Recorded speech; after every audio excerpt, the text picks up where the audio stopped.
Time to enter the realms of the unexplained.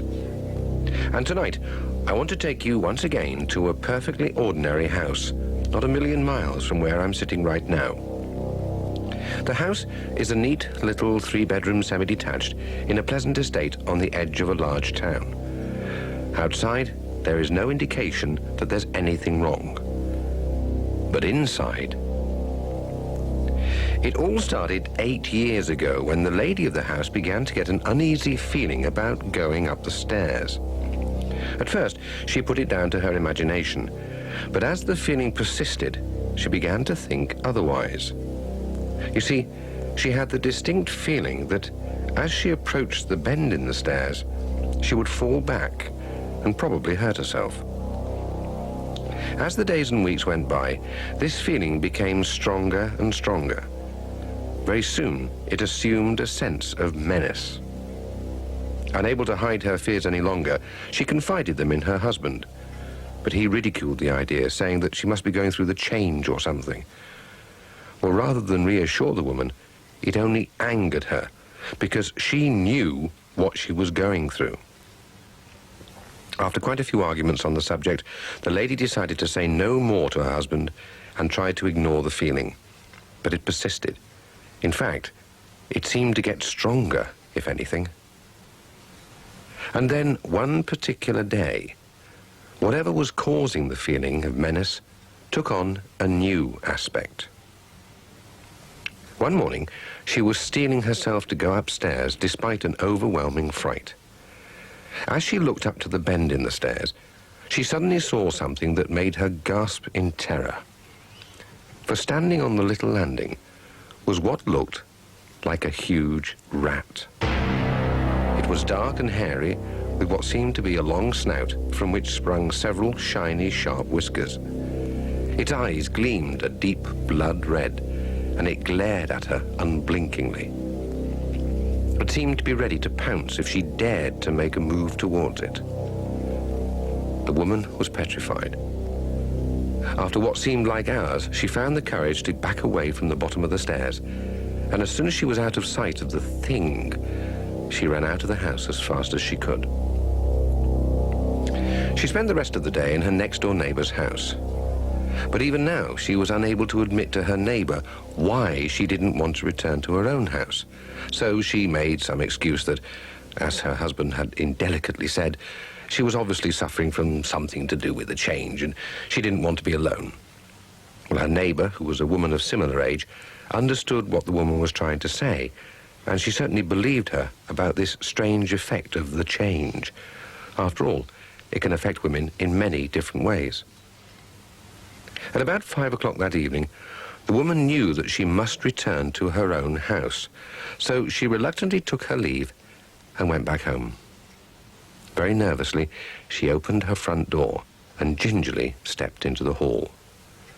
With a great effort of will, she looked up the stairs to the small landing and saw nothing. Relieved, she went into the kitchen and began to prepare her husband's tea. At about 6:30, her husband returned home. He parked his car in the drive and went to the front door. As he opened it, he was struck by the smell of burning food. He called out to his wife, but heard no reply. Walking quickly into the kitchen, he found a saucepan of food burnt to a frazzle on the stove, and no sign of his wife. He turned the gas off and went to find her. At this stage, he wasn't really concerned, only slightly cross that his dinner had been burnt. He looked downstairs first and found no sign of his wife, and despite calling her name, he got no reply. By now, he was certain that she'd gone out, perhaps next door, and had forgotten she had something in the stove. But he decided to check upstairs first in case she'd fallen asleep. He started to go up the stairs and had reached the little landing when suddenly he saw his wife at the top of the stairs. Her mouth was open as if she was screaming at the top of her voice, but no sound was coming out. In fact, it was at this point he noticed that the house seemed unnaturally quiet.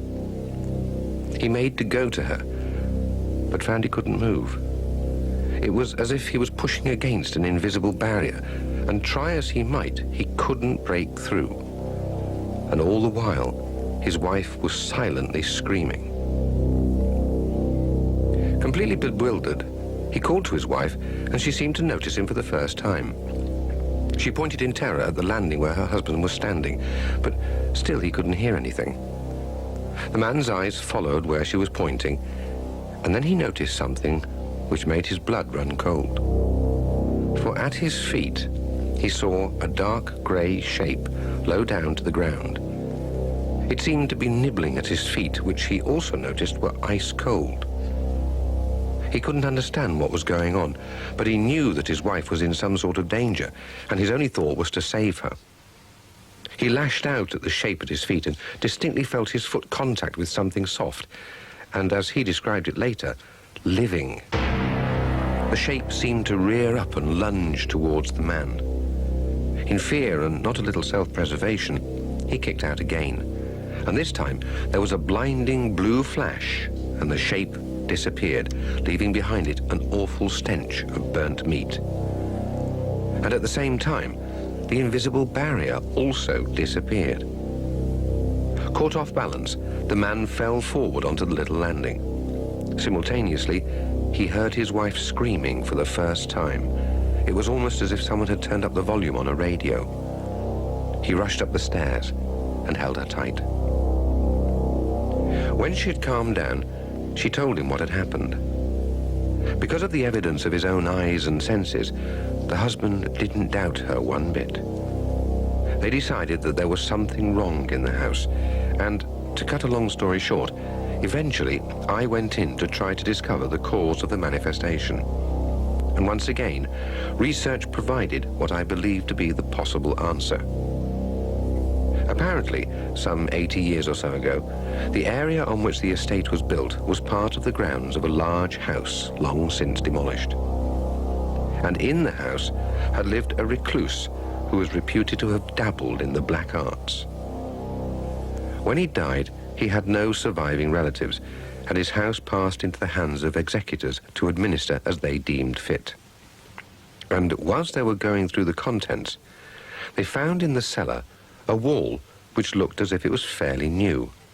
At least, it hadn't been part of the original structure. They knocked it down and found behind it what can only be described as a temple to the devil. It seemed to bear out the stories which had circulated about the old man being a devil worshipper. But the thing which appalled the executors more than anything else was the pile of bones which they found under what looked to be an altar. They were the remains of hundreds of rodents, probably rats.